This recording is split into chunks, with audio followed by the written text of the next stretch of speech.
Sonic the Hedgehog Watermill Press Book. It starts really similar to an old Archie story because Sonic gets shown a ring his uncle made and has been practicing running every day, and a teenage Eggman's living with him, who blames Sonic for his robot being destroyed, which was an accident. So that's interesting because he usually does it on purpose. And I don't remember him destroying his robots by accident before. He decides to stop living with them, which is a nice surprise because I thought it'd rip off the whole story off of the comic, or the novel, more accurately. But then it goes on to rip off the novel anyways because it moves on to rip off the story where 200 chili dogs get ordered for Sonic to deliver, and it was all a trap of Eggman. So what's new here? Well, his dialogue's unique. It gets lame when he starts saying, "but not for long," and refers to himself in the third person. Why did he waste time he could be spending trying to save his uncle and dog, stating the obvious to himself? Just because it's a picture book doesn't justify it being cheesy, when Sonic's supposed to be cool, obviously. Oh, how nice! This is the only version of the story that colors Sally correctly. At least that's relatively new. Anyways, it's just like in the novel again. After padding, since like all of the other picture books, there are a bunch of unneeded words in it, Sally leads the way to the back of Eggman's factory, and Sonic sees his family getting turned into horrible-looking robots from the other side of a window. It's all Sally's fault for slowing him down. He's faster than her, so why would he let her lead the way instead of picking her up and asking her which way to go and running? This is easily the worst version of the story. Sonic would have been in such a hurry to save his family, he would have been too impatient to stop and stay still while listening to her. He would have picked her up and started running with her and saved his family in time. So when I think about it, it's just as much Sonic's fault because the writer made him possibly stupid. At least it's a fitting character because Sonic's supposed to be a little bit reckless. Because he's confident, and that's the natural result of it. And he's also an optimist, so it'd be in his nature to let himself believe that maybe he'd get away with slowing down because he wants to believe it. I just find it insulting to his character that he'd be made reckless in a way that seriously backfires on him when this really wasn't the time for him to think it was worth taking a risk when his uncle's life was on the line, and he's supposed to be a good guy. It's not like he wanted Sally to tell him why he shouldn't go past the fence, because his only response was to ask who she was when he had no reason to care at the moment. And of course, like in the comic, I'm wondering why he didn't recognize the princess of his own kingdom. To be fair, not everybody watches TV constantly, especially not a kid, so maybe it makes sense that he didn't happen to see her in the news or in media. And she's not on the coins, she's just the princess. And it's weird that one moment she told him she wouldn't go to the factory if she was him. And then the next moment, as soon as he said come on, she didn't nag him and try to stop him from going to the factory anyways. Which would have been annoying. So in this version of the story, Sonic jumps over the fence and the book says he took a hold of his ring and smashed the robots one by one.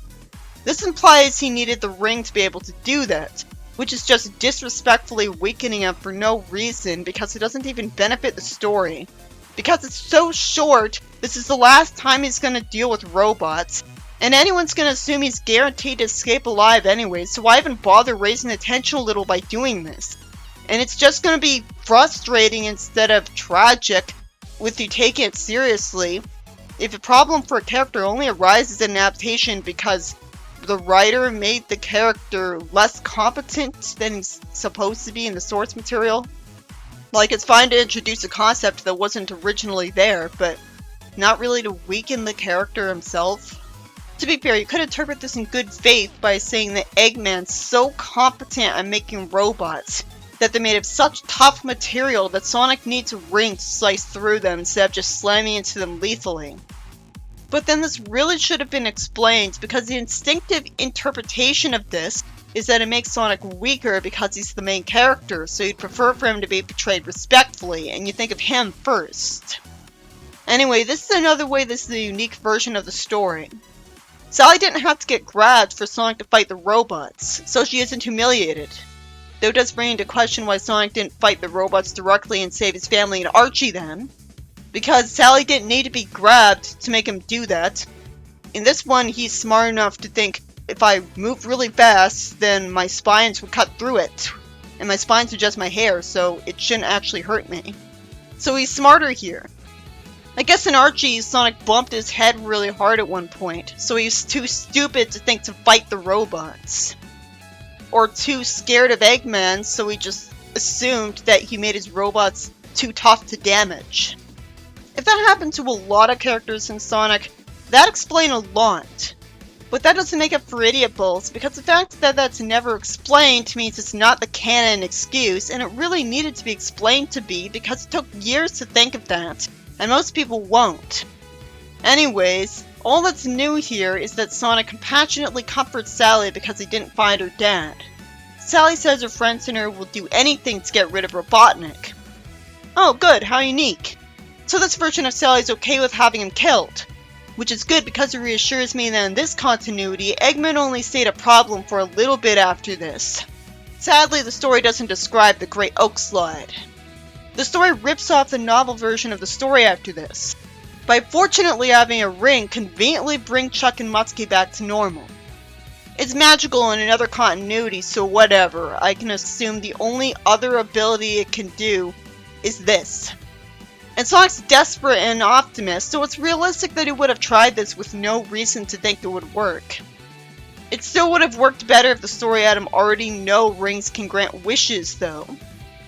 Or at least had the narration say that his desperation for him to be brought back and the sheer amount he cared about him is what caused him to do this, which would at least be emotional storytelling. Instead it's like, maybe this'll work, I don't know. And you'd think, a part of his wish would also be Eggman's nice. Chuck didn't remember what he went through for no reason, when what part of his brain being turned to metal and only altered to remove free will would make it not record memory could play back later. And the story ends by reassuring the audience that the heroes would use Sonic's other rings that apparently existed to de-roboticize everybody else. We should have been told there were other rings. Not like that's impossible, so it's not a Deus Ex Machina, but it feels underwhelmingly easy when we thought there was only one. But it would be stupid of Chuck to only make one for no reason, even though it was something that the family benefited from, and he had all this time to make more. It says now they could defeat Eggman. They didn't need to be able to de-roboticize people to be able to do that. Sonic could just run back to Eggman in seconds and beat him up. So the author of this was Judy Nayer. This is a version of the first Sadie M novel where Chuck and Mutsky got roboticized just as much because of Sally and Sonic as Eggman, because Sally slowed him down talking to him, and Sonic uncharacteristically let her when he's supposed to be more impatient and compassionate than reckless.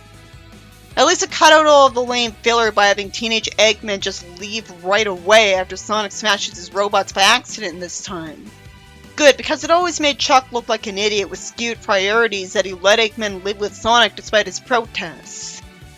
And the writer's once again too lazy to explain why he's an orphan living with Sonic. I have to wonder if the story was something Sega of America considered canon at the time, because it kept getting remade, even as late as 1995, which is confusing when they already had a better backstory. Again, Eggman gets Sonic to leave Chuck alone by ordering a ton of chili dogs from his stand so he could have him roboticized. And like in the novel version that's heavily rips off, Sonic and Sally have the common sense to destroy the robots and save Chuck and Mutsky. And Chuck and Mutsky simply get de-roboticized with a ring, which was only worth being anticlimactic, because at least it's better than Archie where Chuck getting free will back made no sense as well. And him being de-roboticized was something Sonic didn't do anything to cause. Despite how much worse the story was, I'm glad it was different enough that I stopped feeling like it'd be seen as a waste of time to review this. But it'd feel less like a waste of time if they did more new with it. Had hammers not be the thing that was in that factory Sonic went through.